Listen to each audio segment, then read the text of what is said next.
اهلا وسهلا اخواتي، كي دايرين؟ لاباس عليكم؟ كنتمنى تكونوا بخير وعلى خير. مرحبا بكم معايا اليوم ان شاء الله. غادي نقترح عليكم بريوش اولا القرص السائل بحجم عائلي بمكونات الاقتصاديه، كيجي رائع. نتمنى ان شاء الله تبقوا معايا حتى لاخر الفيديو. ما تنسونيش من اللايك، الله يجازيكم بكل خير. وهنا بسم الله على بركه الله. نبدا معكم في المقادير. عندي هنايا كاس ونص ديال الحليب اللي يكون دافي. غادي نضيف هنايا 3 ديال المعالق ديال السكر اولا حتى 4 المعالق على حساب الذوق. انا درت غير 3 ديال المعالق عامرين. غادي نضيف معلقه ممسوحه ديال الخميره الفوريه. غادي نخدم مزيان هاد السكر مع هاد الخميره، غير واحد شويه هكا كينسجموا مع بعضياتهم باش كتفاعل لينا ديك الخميره مع السكر. وغادي نضيف هنا نص كاس ديال الزيت المائده، العبار دائما بالكاس العنبه. وغنحتاج هنا حبه ديال البيض اللي غادي نضيف الابيض للخليط، والاصفر غادي نحتفظ به للدهن. هاد ابيض بيض، هاد اصفر بيض غادي هكا نحتفظ به، نخليوه حتى ندهنو به القرص ديالنا اولا البريوش ملي يختمر. صافي غادي نخلط مزيان هذاك ابيض بيضه مع المكونات والزيت. بريوش ساهل وسريع. غادي نضيف هنايا الدقيق. غنضيف الكاس الاول، انا هنا غادي نحاول نعبر معكم بالكيسان. وهذا الكاس الثاني.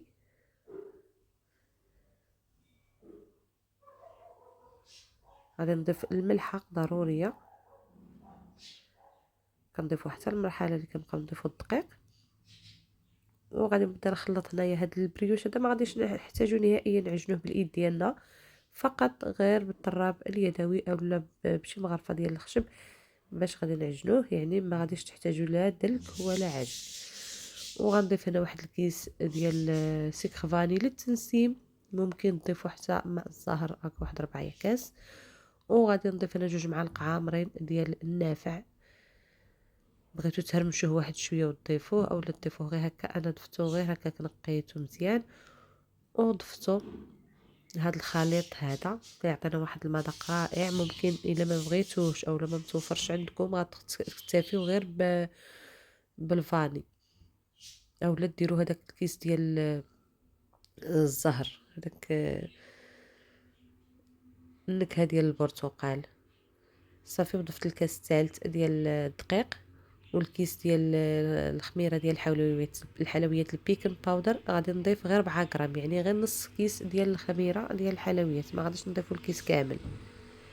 وغادي نبدا نجمع العجين بهذه الطريقه هذه. هنايا صافي من بعد غادي نزول هاد الطراب اليدوي حيت العجينه كتبدا كتقال. وغادي نجيبها هنا غير واحد المغرفه ديال الخشب وغادي نبدا نكمل بها العجين. هذا الكاس الرابع غادي ضفت غير نص كاس، وغادي نشوف يعني على حساب النوعيه ديال الدقيق.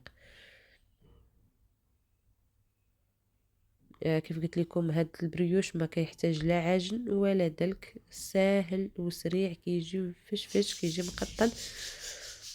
فايت لي مشاركه معكم بريوش اولا القرص بحجم عائلي ونال الاعجاب ديالكم في المشاهده، جاب مشاهده. كنشكركم كاملين على المتابعه ديالكم، الله يجزيكم بكل خير.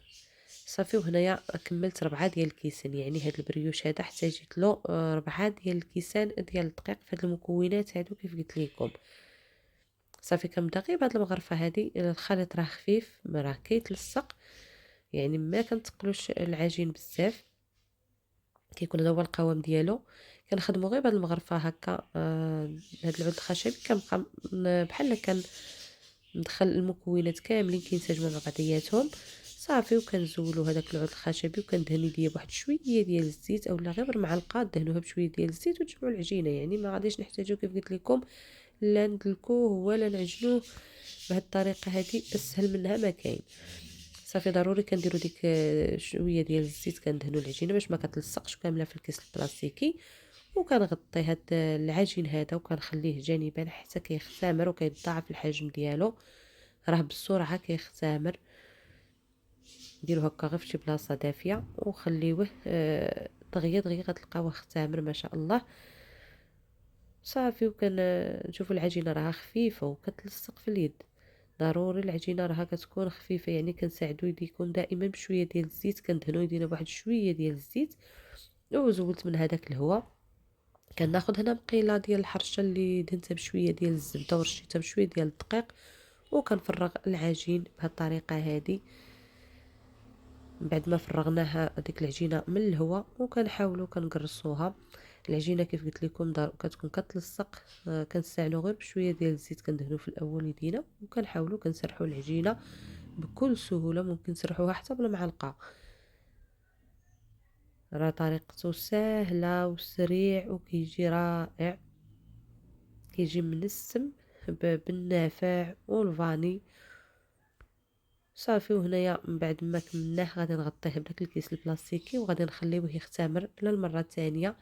هاد المره هادي راه ما تياخذش الوقت بزاف، يعني ما تخليوش يختمر اكثر من القياس حيت راه خمر في المره الاولى، باش ما كيجيش هكا ملي يدخلوه الفران كيتفص اولا ما كيبقاش منفوخ بحال كيرجع فيه ديك الخميره. غير كتشوفوا العجينه بدات تختمر، نتوما راه كتكونوا تقرصوها وهي ما شاء الله كتكون طالعه فيها الخميره، يعني العجينه راها خفيفه وخامره مزيان في المرحله الاولى. هنايا من بعد ما اختمر خديت هذاك اصفر بيضه، ضفت ليه واحد المعلقه الحليب وشويه ديال النسكافيه وطربتهم، وكندهنوا البريوش ديالنا بغير بشويه باش ما كان نهبطولوش ديك الخميره. كنبقى غادا معاه بشويه بشويه حتى كندهنو كامل من الوجه ديالو، وكنرشوه بشويه ديال الزلجلان اولا السمسم. آه كنرشو الوجه ديالو. والفران كنكون عليه كنكون شاعله عليه كيسخن. انا طيبته في الفران الكهربائي. الفران شعلت عليه على 200 درجه، خليته كيسخن مزيان. ومن بعد ما زيناه بالسلجلات دخلته هكا في الرف الوسطاني، خليت النار من التحت حتى بدا كيتحمر مع الجوانب، وشعلت عليه يتحمر من الوجه ديالو. تيكون هذا هو الشكل ديال البريوش ديالنا اولا القرص ديالنا. من بعد ما خرجناه من الفران، غير كتخرجوه من الفران ضروري كتغطيوه بواحد المنيديل هكا حتى كيبرد وكيدفى واحد شويه عاد تقدموه. كيكون هذا هو الشكل النهائي ديال هذا القرص هذا اولا البريوش السائل. كيجي رائع، كيوجد بسرعه، مكونات اقتصاديه، وكيجي بحجم عائلي.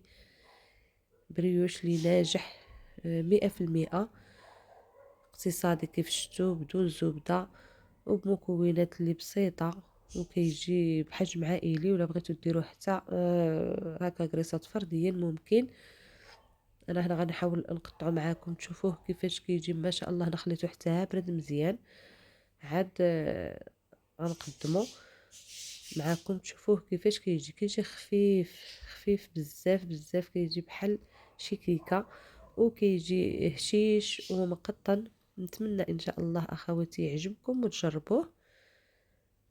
نتوما كيفاش كتشوفوا الخفه ديالو وخفيف وكيجي كيف قلت لكم بحال القطن. ما شاء الله كيجي رائع. نتمنى ان شاء الله اخواتي يعجبكم وتجربوه. وإلا عجبكم ما تنسونيش من لايك للفيديو فضلا وليس امرا، وتخليوا لي التعاليق ديالكم اللي كتفرحني دائما. الله يجازيكم بكل خير، وشكرا لكم على المتابعه، وبسلام عليكم الى فيديو قادم ان شاء الله.